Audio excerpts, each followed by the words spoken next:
Hey there, everyone. I'm the tent guy, and today we have Gary Stansberry on. Gary Stansberry helps people sell their event rental company. How you doing, Gary?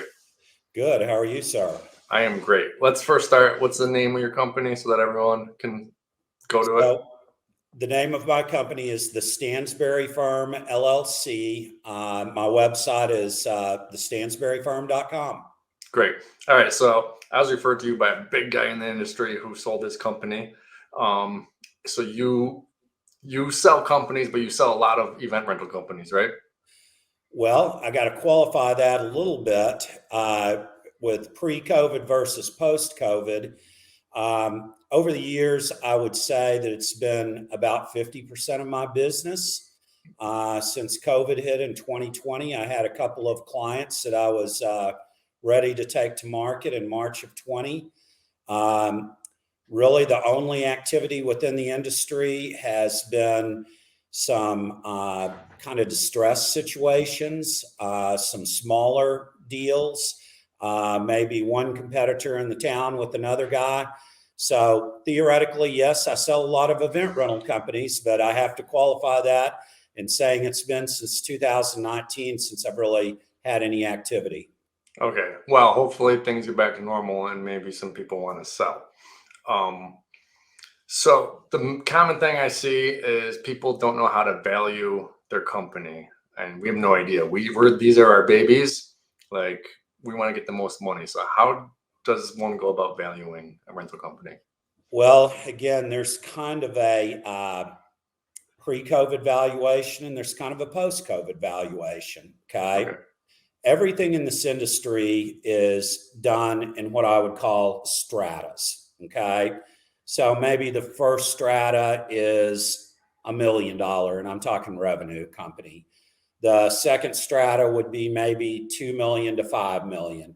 The next strata would be 5 million to 10 million. And then let's just say the final strata would be $10 million and above. So each one of those size of companies, each one of those stratas have a different valuation. Okay. In general, the bigger you are, the bigger your valuation. Okay. A lot of other factors, honestly, one of the most common things I get is I have somebody call me up, want to give me 2 or 3 points of reference and say, hey, what's my company worth? And it goes a little bit beyond that. Part of it's your product mix. Are you more tenting? Are you more full line special event rental? Are you more tabletop? Are you a linen rental company? So there's different segments within the industry as well. So what I would tell you is that, and another thing is how fresh is your inventory? So if you have $1 million worth of inventory, I like to see about 10% investment per year in new equipment. Right. So some people are under the misconception of, hey, I'm going to sell in a year or two, so I'm going to quit investing in my business. And frankly, that's like a golfer at the end of 14 holes saying, hey, I'm 3 under par. I'm just going to call it good and go on to the clubhouse. It doesn't work that way. You've got to play it out to the end. Mm-hmm. So there's a number of factors. There's the size of the company. There's what's called EBITDA, cash flow, which is earnings before taxes, interest, and depreciation. So in essence, you take your net income, you add back your depreciation, you add back your interest expense. And if you're an entity, a C Corp that's taxed, you add back your federal taxes, and that gets you kind of a rough cash flow number. So it's also a basis for comparison between different companies. So if you use that EBITDA valuation, if you're $1 million company, maybe you're looking at a 3 times valuation. If you're a 2 to 5 million, maybe you're looking at 4.5 times valuation. If you're a 5 to 10, maybe you're looking at a 5 to 6 times valuation. If you're 10 and over, maybe you're looking at a 6 or more. Now, I will tell you this is those are pre-COVID valuations. Right. Take anywhere from about 25% off of that to maybe 33% off of that. The other thing that I've seen change in the market is that lenders and investors are still pretty leery of this industry right now. Most people had a good 2021, which is a good start. Okay. But in general, the financial people are still leery of this industry. Certainly you can be bought by somebody more local to you or a regional company, but at the end of the day, everybody either has an investor or they have a lender. So those lenders may not want to loan money. And honestly, even pre-COVID, it was a little bit of a challenge because if you look and you're at a tinning company, you take a banker through there and he wants to see his collateral, you're showing him a bunch of vinyl and aluminum, a bunch of poles, which is like, hey, if this thing goes south, that's all I've got to sell is aluminum and poles, tables, chairs, and place settings. It's like, how do you keep track of these place settings? A banker doesn't want to see a bunch of place settings, a bunch of china, a bunch of silverware as his collateral. So they've always been a little leery of the industry. But now with COVID, they've seen it as an industry that's prone to challenges, prone to risks. So those people that have money and perceive a risk, there's been more and more what I call risk sharing in potential transactions. So if I valued your business at $1 million, I'm probably not going to send you a wire transfer or bring you a pile of cash that's $1 million. I may say, you know what? I'll pay you half that in cash. I'll pay you 25% of that over time. And oh, by the way, if you continue to meet your revenue numbers, maybe I'll pay you another 25% once you've proven that you've met those revenue numbers. So now, me as an investor or a financial guy, I'm not taking all the risk. I'm sharing some of that risk with you. Right. And that's not appealing to a lot of people. A lot of people are thinking, boy, after COVID, I just like to get out of this thing. Yeah. And it's not that easy. No. How often does it go to owner financed? Well, pre-COVID, I would say that there was usually some component of owner financing. Maybe it was 10% of the transaction price. Maybe it's 20% of the transaction price, 2019 and prior. Right now, today, unless you want to take a distressed deal at close to asset value, there's pretty much 100% certainty there's going to be some form of paper, and that paper can take the form of a note, it can take the form of an earnout, and it can take the form of taking equity in the entity that's buying you. All three of those have inherent risks to them, but it's almost a certainty in today's market you're going to run across some sort of paper, if you will, in the transaction. Right. And how often is it where it's like in the selling clause, it's like the owner needs to stay on a certain amount of time afterwards to, train the new owners or managers? So one of the things that I say to business owners is it's not all about you. Okay. So I see a lot of people as the owner, everything has to go through them. They're in charge of everything, man. You can't set a price without going to the owner. He's dealing with the larger customers, hands-on in deliveries in every aspect of the operation. And, the key to this thing is to have some good people to delegate some of that to. I use the analogy of getting hit by, a city bus. If you get hit by a city bus, what's going to happen to this business? Right. If you've got a good operations manager, if you've got a good general manager, if you've got a good sales manager, and sometimes the litmus test is, how comfortable are you taking a 1 month or a 3 month or a 6 month vacation? You've got to have the support staff. So to the extent that you have the support staff, they may not be looking for the owner to stay on as long as you might think. Sometimes it can be what we call a transition. A transition can be 90 days. It can be a year. Some are looking for the owner to stay on longer and be a continued part of the management team.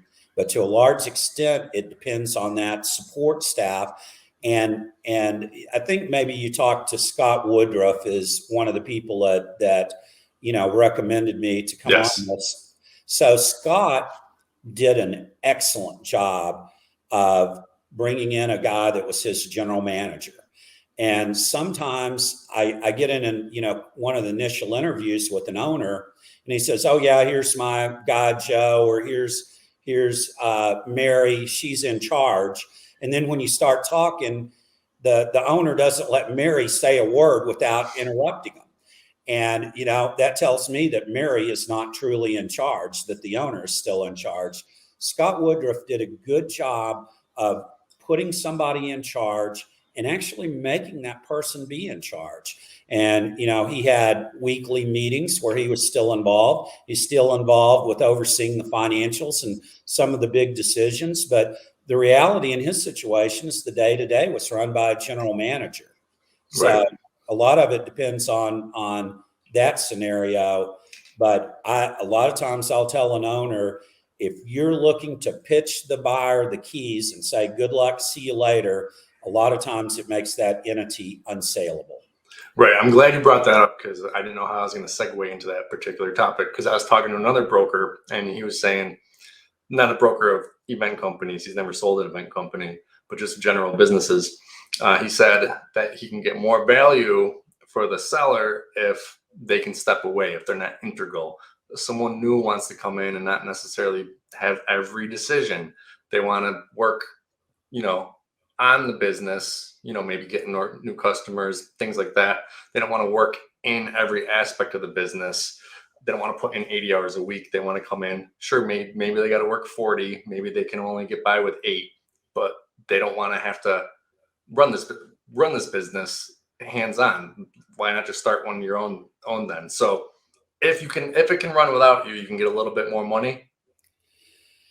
So, that certainly one of the factors. Okay. You got to look at all of the factors in totality. Right. The first thing you say is, what market are you in? Are you in a small market where there's kind of a glass ceiling? If you had 100% of the business, it's only going to be 10% more than what you have. Are you in a larger market? So what is the potential of the market? Have you reinvested in that fleet? What does your facility look like? Okay. So a lot of times, pretty much anybody that wants to buy your business is interested in growing that business. They are not interested in keeping the status quo. So will your facility accommodate, say, maybe 20, 30, 50% growth? I'm working with a company right now that has they own a huge warehouse, but they don't occupy it all. They have third-party tenants for part of it. So they've got 3 or 4 tenants that each might have anywhere from 10,000 to 50,000 square feet of space. So they've kind of built in not only an income from those other tenants, but also the opportunity that, hey, you got a 2-year lease or 2 years left on that lease. If that person does not want to renew that lease, hey, I can expand to that other 20,000 square feet. So that's an issue. The issue of valuation also depends on how fresh your fleet is. It depends upon the other infrastructure that your business has. Do you have a tent washer? Do you have a laundry facility? Do you have dishwashing facilities? What do your trucks look like, your delivery fleet? And honestly, right now, one of the key things is, you mentioned starting up a business from scratch.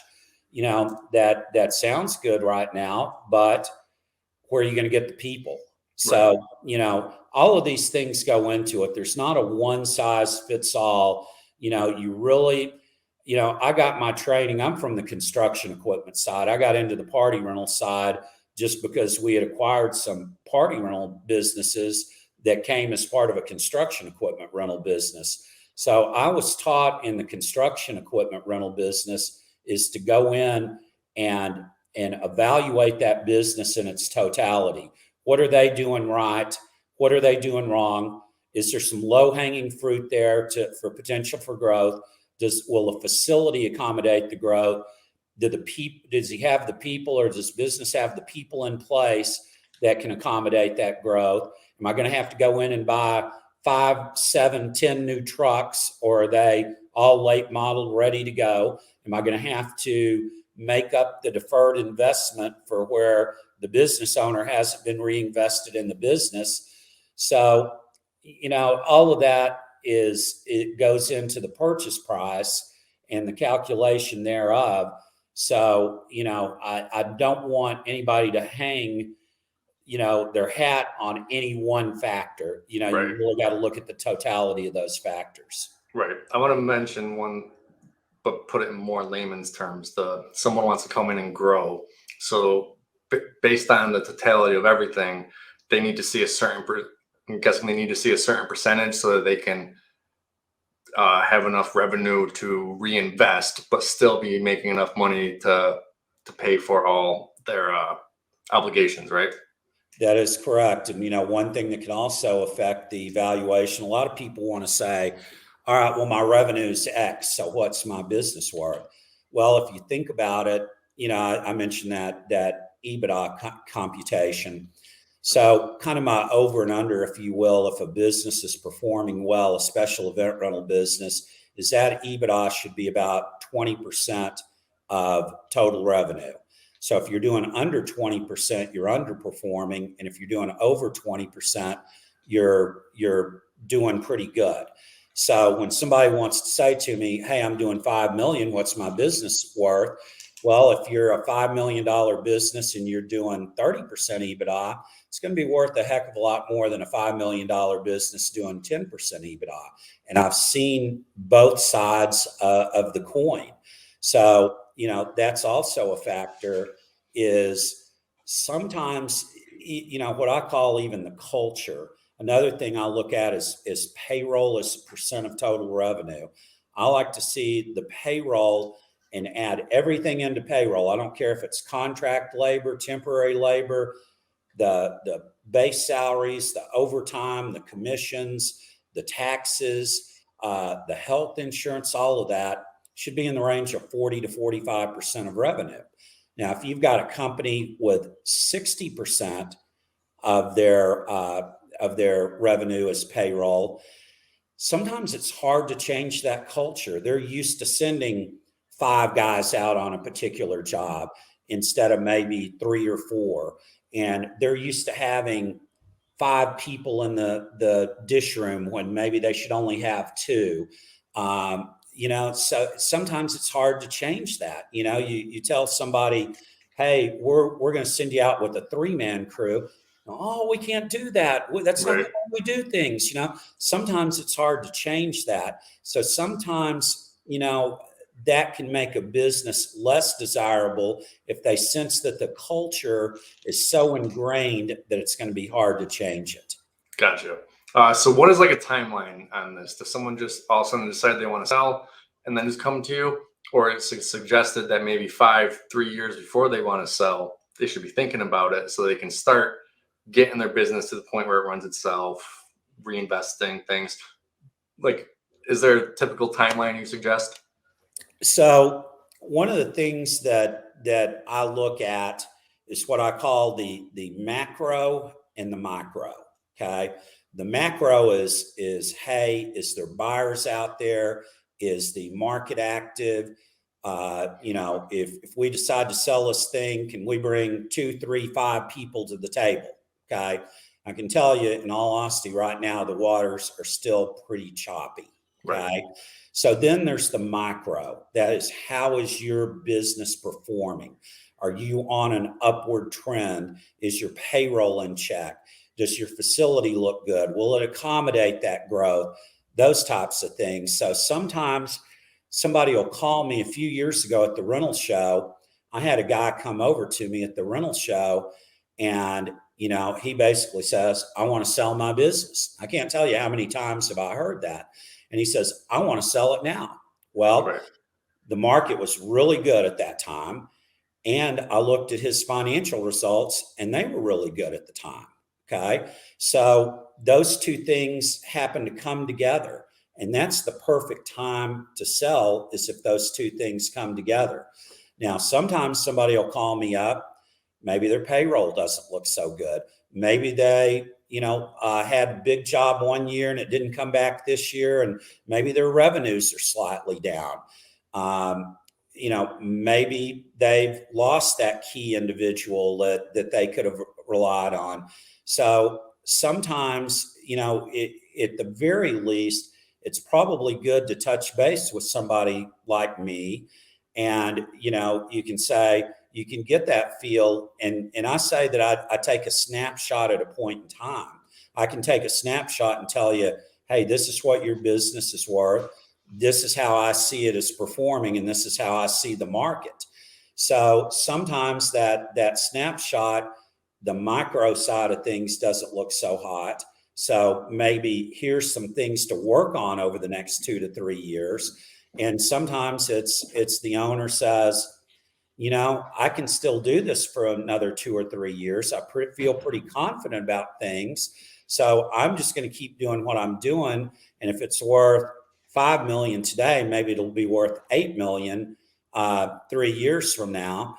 I will tell you, I had a client in 2019 that would tell you that those were his famous last words. He had done real well the last 3 years. And he said, hey, I've still got another few years left in me. Business is growing 15 to 20%. I think I'll hang on for a few years. And then COVID hit, and it doesn't look so good right now.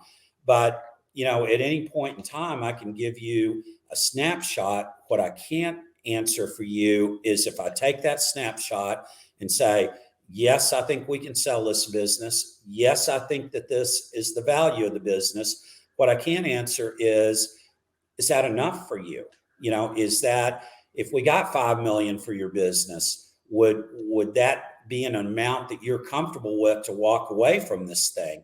And sometimes if the answer to that is no, then it's a 2 or 3 year process. I would say, honestly, it's probably rare that I get that client that calls up and, boy, macro looks good, micro looks good. Let's go to market right now today. I would say that's probably the exception. That's probably a 1 in 4. Probably most of my clients are a 2, 3, 5 year process. Right. So it's like when someone redoes their kitchen and a bunch of stuff, they put in $50,000 to get another 100,000 out. In the case of this business, you would put in some money and some time and readjusting things to be able to get more out at the end, as opposed to the snapshot of right then and there. One of the things that I tell people, and a lot of people want to think that there's this magic formula of the things that you should be doing if you want to sell your business. What I tell you is if you're profitable and your micro looks good, you've been making some decisions that make sense for that business, that has been profitable for that business. So the best thing that you can do to prepare your business for sale is to make money, to grow the business, to grow your cash flow, to keep making the decisions that got you to that point. Or, maybe in the case of somebody that needs a little bit of a correction or time for their correction to take effect, make those decisions, finish that 18 holes of golf, finish strong those last 2 or 3 holes. And another thing that I like to say is acquirers like to see consistent growth. Okay. Right. And acquirers want to continue to grow the business. And, I say also leave a little bit of meat on the bone for that acquirer. Leave them some room for that continued growth. Maybe have some ideas in mind. Hey, if I was going to run this for another 2 or 3 or 5 years, these are the things that I would do. rather than, you get into a meeting with an acquirer and say, hey, what would you do to grow this business? Oh, I've already done it all. I don't know how the hell you're going to grow it from here. So, have some ideas and say, hey, if I hadn't been constrained by people, or, having the right people, or having enough people, if I hadn't been constrained by having the capital, a lot of business owners too, as they age, my name's Gary. And if you look out in the world there, most Garys are about 55 to 70 years old. And, a Gary that's 68 years old might be saying, I don't want to take that next step. I don't want to take the risk. I don't want to risk my personal finances or risk that capital. But if I did, here are the 2 or 3 things that I would do. And acquirers love to hear that kind of stuff. Okay. How often, or does it ever happen at all, where you're just like, maybe you should just go to auction your equipment off? Unfortunately, 2019 and 2020, there was a number of cases like that. And, one of the things with COVID at the time, individuals, they said COVID hit people the hardest as an individual if you had a pre-existing condition, if you had diabetes, if you had some sort of respiratory, had some sort of kidney issue, whatever, that COVID hit those the worst. So that's what happened with a lot of people during a lot of businesses, special event rental businesses during COVID. They were already struggling. They already had a pre-existing condition. Maybe their payroll was too high. Maybe their rent expense was too high. Their cash flow was low. And boy, those were the first ones that it knocked out. So yes, there are those out there. I call those distressed situations. I usually do not get involved with distressed situations.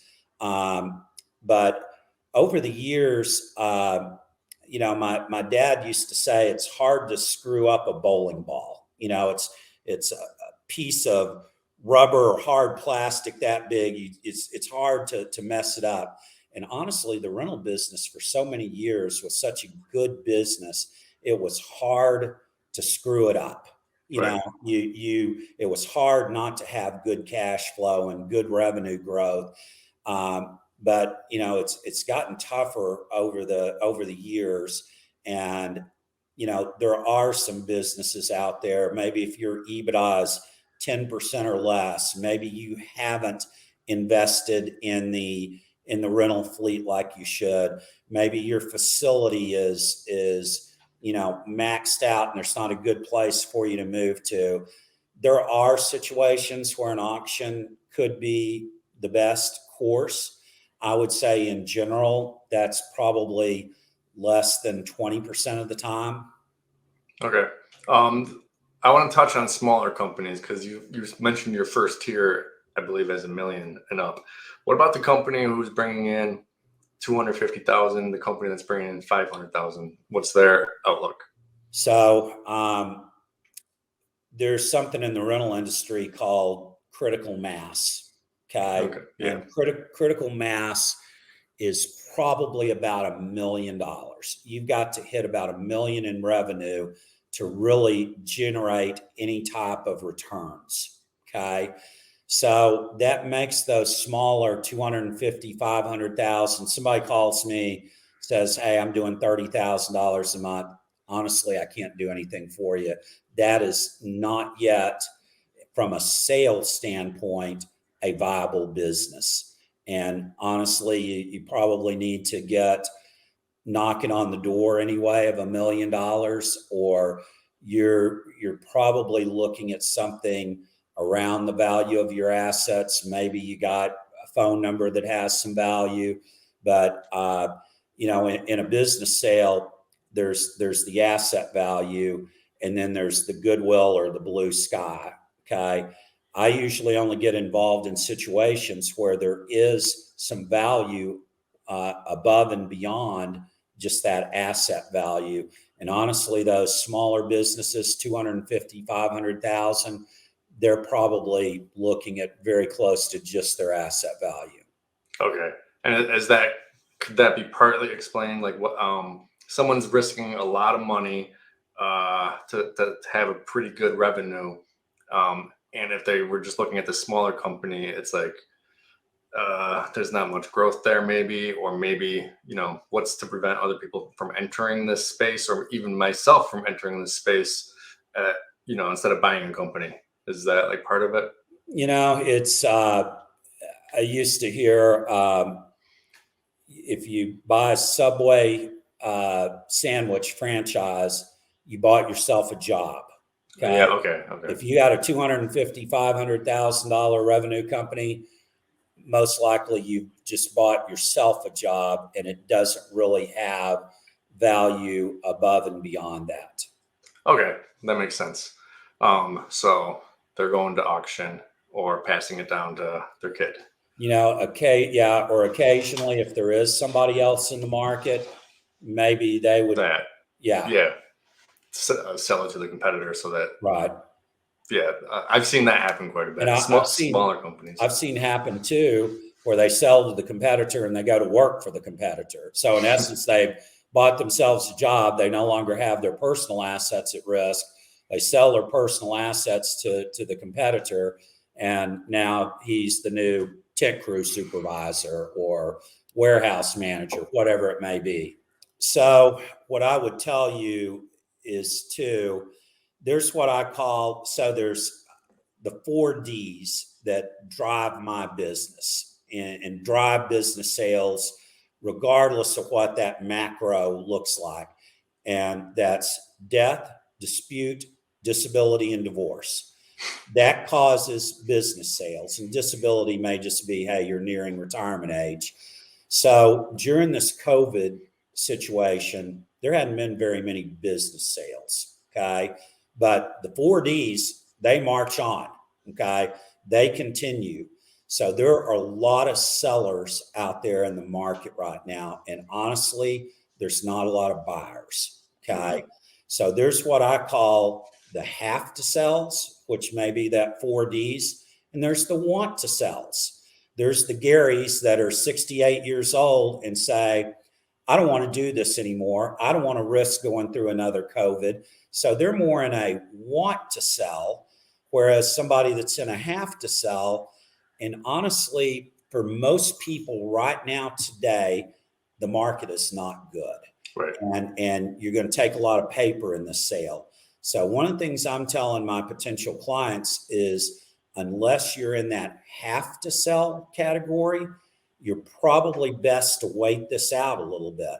I'm starting to see the market, unfortunately, with acquisitions and business sales, that trails the market. So the first thing the market wants to see is the revenues come back. We're seeing that. Now we need to establish a track record that these revenues have come back, and at what level have they come back? Are they 100% of 2019? Are they 75% of 2019? Are they 125% of 2019? There needs to be a little bit of a track record. And, you can, if you're out on a lake and you're in a speedboat, man, you can turn that speedboat real quick. I can be going this way and I'm going that way, 100 miles an hour, just that quick. The acquisition market's more the battleship, Okay. where they got to radio down to the engine room and ring a bunch of bells. And, you start to see this big battleship slowly turning. And, in a few hours, maybe it's going that different direction. That's kind of where we're at on the special event rental acquisitions now. That battleship is just slowly starting to turn. And it's headed towards the right direction, but it's not quite in that right direction. So I say, if you can wait this out, I think 12 months from now will be better. I think 18 months from now will be better. I think 24 months will be better. So if you can wait that time period out, and I'm telling you not to use my services right now, which is, Right. counterintuitive. But I also feel like, I tell my clients that I want to tell them what I would do if it were my business. And Right. once you're in that have to sell mode right now, if you own that business, it's probably going to be best if you can wait a little while. Right. Well, that's not too bad based on like what you said earlier today, because that gives them time to plan to get their business running as well as possible, Right. and be valued as much as possible. So unless they have to sell, what you're saying. I got one last question for you, Gary. Okay. All right. So if someone comes to you and says, I want to sell 3 years from now, and you tell them, well, you need to get this up, maybe hire someone like Scott Woodruff did, hired a manager to run things, basically take yourself out of the day-to-day equation. And they do all that. 2 years from then, they're basically coming in 4 hours a week just for meetings. Does anyone ever then be like, well, wow, I guess I don't need to sell because I don't work here anymore? Well, every situation is a little bit different. I mean, for most business owners, that business is their largest asset. Okay. So, is that guy or is the owner, are they pretty well off financially outside of that business? If they got the income, what's their lifestyle like? Some people need to be able to cash out that business in order to really enjoy things and not worry about things. Some people, that performance of the business just eats them up. They're just up at 2 o'clock in the morning worried about the business, even though they're not hands-on in it. So it is much like the valuation. It's not a one size fits all. Your scenario there's not a one size fits all, but yeah, it certainly takes a lot of the pressure off, where you're not in there day to day, and it is running well. I won't say that I've never seen that, but I can't say that, boy, it happens every time either. No, I don't think it would. They want to sell because they want to cash out and do something else, or maybe they want the money for some other investment. A lot of people going into real estate these days, and I have had rental business owners. I sold one that they also had a catering company, and they felt like they needed to spend more time at the catering company. I've had others that own 4 or 5 properties, and they say, boy, I kind of like, we used to call it mailbox money, where they were getting the rent check every month from a tenant. Of course, now it's coming over wire transfer, but the concept is the same. I'm not having to do a whole lot to get this other income. Right. So sometimes it is that there's another potential investment that they would like that money to put into. Right. All right. Well, Gary, thank you very much. Everyone, the website is down in the description. So if you are thinking about selling, get a hold of Gary. But remember, keep this out at least 24 months. Thanks, Gary. All right. Thank you. All right. Have a good one. You too.